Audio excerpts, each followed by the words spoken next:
제주평화인권 헌장 반대 및 문제점 분석. 1. 제주평화인권 헌장 논란의 핵심은 차별금지법이 포함된 인권헌장이 문제점입니다. 제주도민 여러분, 제주도 오영훈도지사가 차별금지법과 관련된 조례를 마련하면서 논란이 커지고 있습니다. 제주도에서는 인권헌장을 추진했으며 서울대에서도 비슷한 헌장이 제정된 바 있습니다. 이에 따라 제주도 인권헌장이 타 지역의 법제화 과정에도 영향을 미칠 가능성이 제기되고 있습니다. 지역사회에서는 이에 대한 강력한 반대 목소리가 나오고 있습니다. 특히 대규모 집회가 개최되었으며 다수의 도민이 반대 의사를 명확히 표현하고 있습니다. 제주평화인권헌장이 반민주적인 이유는 무엇일까요? 제주평화인권헌장은 단순한 선언이 아닌 1조부터 40조까지 권리와 의무를 명시한 법적 문서입니다. 전문가들은 세계인권선언, 유엔헌장, 대한민국 헌법에도 없는 개념이 포함되어 있다고 지적합니다. 특히 성적 지향과 성별 정체성 등 논란이 될 수 있는 항목이 포함되어 있어 법적 강제성이 문제가 되고 있습니다. 또한 이 헌장은 단순한 정책 선언이 아니라 도지사가 법적으로 강제할 수 있는 법안으로 작용할 가능성이 있습니다. 이에 따라 도지사의 행정명령으로 제정될 경우 정권이 교체되더라도 유지될 위험이 크다는 우려가 나오고 있습니다. 인권헌장의 핵심 문제점. 이 헌장은 도민들에게 불필요한 의무를 부과할 가능성이 있으며 도민들의 의견이 충분히 반영되지 않았다는 지적이 나오고 있습니다. 특히 동성애와 성전환을 정당화하는 내용을 포함하고 있으며 이에 대한 반대 의견은 헌장 위반으로 간주될 가능성이 있습니다. 헌장의 특정 조항에서는 반대 의견을 표명할 경우 혐오 표현으로 간주될 수 있으며 도에서 직접 시정명령을 내리고 법적 책임을 물을 수 있는 조항도 포함되어 있습니다. 이에 따라 표현의 자유를 침해하는 요소가 될 수 있다는 비판이 제기되고 있습니다. 이 헌장은 도민의 개념이 다양하게 해석될 수 있으며 특히 특정 종교 문화 행사까지도 문화적 정체성을 존중받는다는 의미로 혈세로 지원할 수 있게 되고 다양한 문화 행사를 지원하는 조항을 근거로 제주도가 동성애 축제를 혈세로 지원할 가능성도 있습니다.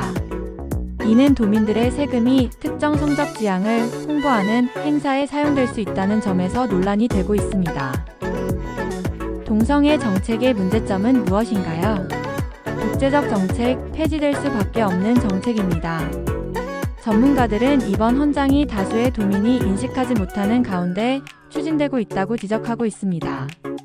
일부에서는 동성애와 성전환에 대한 사회적 합의 없이 법제화가 이루어질 경우 표현의 자유와 종교적 신념의 자유가 제한될 수 있다는 우려를 나타내고 있습니다.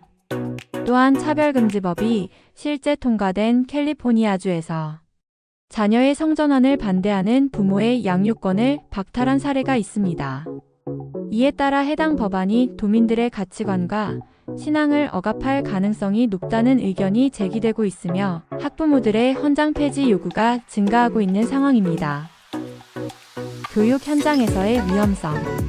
교육계에서는 동성애와 성전환을 미화하는 방식의 교육이 이루어질 가능성이 있으며 이에 대한 반대 목소리가 높아지고 있습니다. 전문가들은 동성애 및 성전환과 관련된 교육이 편향적인 방향으로 진행될 경우 청소년기 학생들에게 성에 대한 부정적인 영향을 미칠 수 있다는 점을 지적하고 있습니다.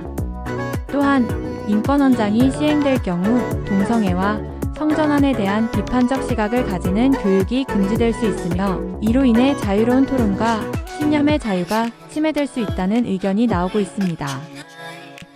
불법 체류자와 위장 난민 관련 문제. 이 헌장은 불법 체류자와 위장 난민에 관련된 문제를 사실상 보호하는 방향으로 작용할 가능성이 있습니다. 불법 체류자와 위장 난민에 대한 합리적인 비판조차 차별로 간주될 가능성이 있으며 이를 통해 도민들의 안전과 노동시장의 균형이 무너질 수 있다는 우려가 나오고 있습니다. 또한 자국민이 누려야 할 국민의 권리가 심각하게 침해당할 수 있게 됩니다. 4.3 왜곡 대응과 표현의 자유 제한 문제. 헌장에는 4.3 사건과 관련하여 왜곡 대응이라는 조항이 포함되어 있습니다. 이는 4.3 사건에 대한 특정한 해석을 강제할 가능성이 있으며 이에 대한 반대 의견을 표현할 경우 처벌받을 가능성이 큽니다. 전문가들은 이 같은 조항이 비판금지법처럼 작용할 수 있으며 이는 사실상 표현의 자유를 억압하는 독재적 요소라고 지적하고 있습니다. 또한 우영훈 도지사는 선거 당시 공약으로 차별금지법 제정을 내세운 적이 없었음에도 불구하고 논란이 많은 법안을 도민 사회에 갑자기 도입하려 하면서 사회적 혼란을 초래하고 있다는 지적도 나오고 있습니다. 특히 2024년 9월부터 2025년 2월까지 반대 의견을 표현하는 도민들이 단체 삭발, 매일 아침 점심 피켓 2월 등 4일 선박 농성 철야, 반대 의견을 담은 차량 운행, 토론회 요청, 500명 규모의 반대 집회 등을 진행했음에도 불구하고 도지사 측에서는 이를 무시하며 강행하고 있는 상황입니다. 또한 헌장제정위원회에 반대 위원을 포함할 것을 요구했으나 거부된 사례도 있어 도민들이 거리에서 지속적인 항의 시위를 벌이고 있는 실정입니다. 현재까지 도민들은 길바닥에서 농성을 이어가며 헌장 제정을 저지하기 위해 노력하고 있지만 행정당국은 이 같은 움직임을 철저히 외면하고 있는 상황입니다. 이상 제주평화인권 헌장에 대한 논란과 대응 상황에 대해 전해드렸습니다. 편향된 일부 특정 이념을 가진 제정위원들로 평화의 섬 제주가 난장판이 되어서는 절대 안 되며 법제화 시도 꼼수를 반드시 막아내야 다음 세대가 평화의 섬 제주를 지켜낼 것입니다.